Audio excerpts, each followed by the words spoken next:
Well, I also wanted to ask you about the economy because I think that this is a major issue. Obviously, it affects everyone, but in the context of the election, voters constantly say that this is their top issue.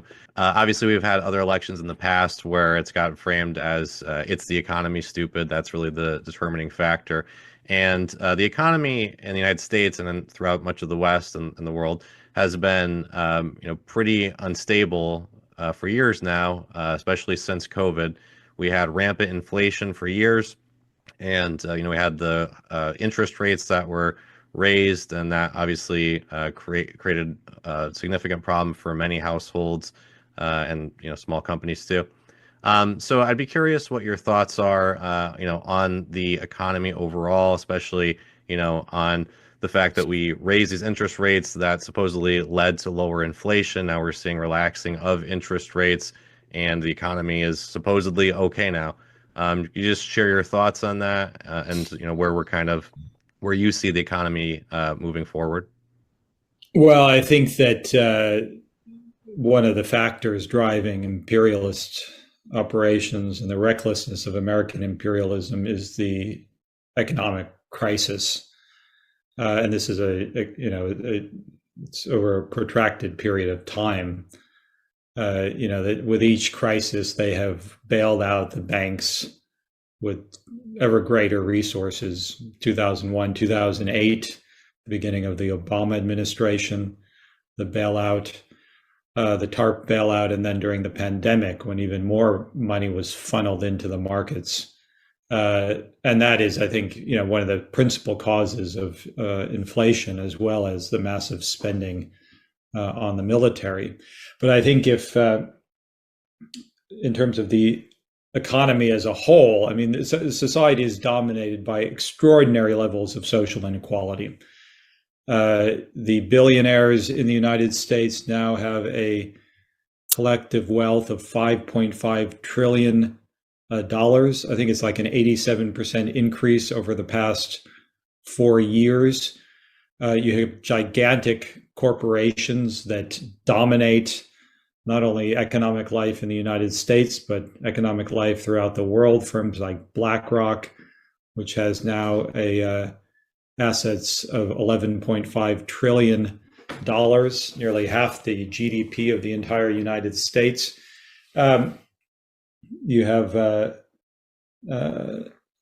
individuals like Elon Musk, the world's wealthiest man, $250 billion. I mean, this is the dominant element of social and economic life, is extreme levels of social inequality. And there's not anything that one can't really address the massive social crisis. And it's expressed in many different forms: the possible price of housing, the crisis in healthcare, public education, the attack on, there is now an escalating attack on jobs, where corporations are using new advances in technologies, including AI, as a means of intensifying the offensive against the working class.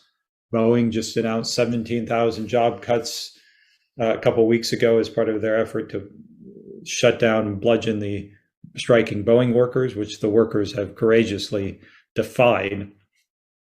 So this is, I think, the main issue, or the dominant element of economic life, is these massive levels of social inequality. And you can't, Socialist Equality Party, in our program, we fight for and advance the idea that workers have basic rights, including the right to housing, the right to public education, the right to a livable income, to a job. But the idea that it's impossible actually to defend and fight for those rights outside of a frontal assault on the wealth and privileges of the corporate financial oligarchy, that is the basic issue. Well, I do have two quick patron questions for you. So this first one is we would love to know your position on Big Pharma as it relates to COVID. Well, the Socialist Equality Party is absolutely opposed to those who diminish or deny the significance of the pandemic itself. And we advance and support all scientific measures to stop the spread of the virus. The pandemic has killed more than 1.4 million people in the United States, something on the order of 28 million people globally, untold millions who suffer from the prolonged impact of long COVID, which is still being studied and whose effects are not that well known. This is the product of the criminal indifference of the ruling class and both its parties to a massive healthcare crisis. There are, in fact, there were and are measures that can and must be taken to save lives and stop the spread of a virus like the coronavirus, COVID-19. But they were rejected.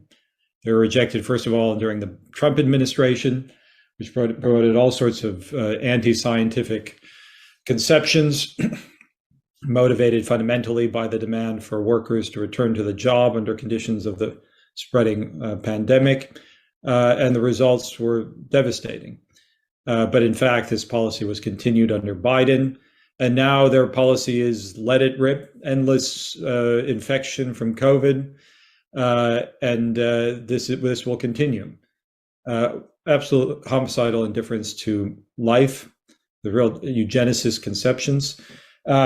So we think that there are measures that must be taken to stop the spread of the virus, including mass access to vaccines, but all the other public health measures necessary to contain transmission.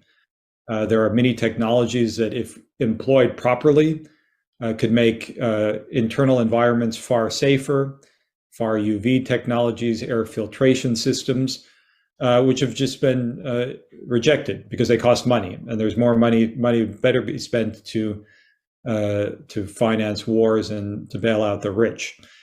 Now, in relationship to the pharmaceutical companies and the healthcare industry, certainly the subordination of the healthcare system to private profit has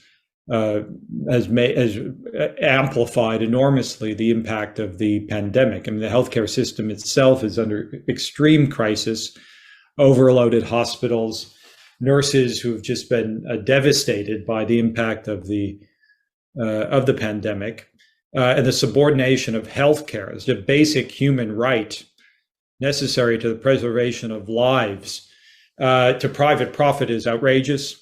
The insurance industry must be abolished. Healthcare should be placed under democratic control of the working class. Healthcare should be guaranteed to everyone free of charge. It should be financed by a massive increase in taxes on the wealthy.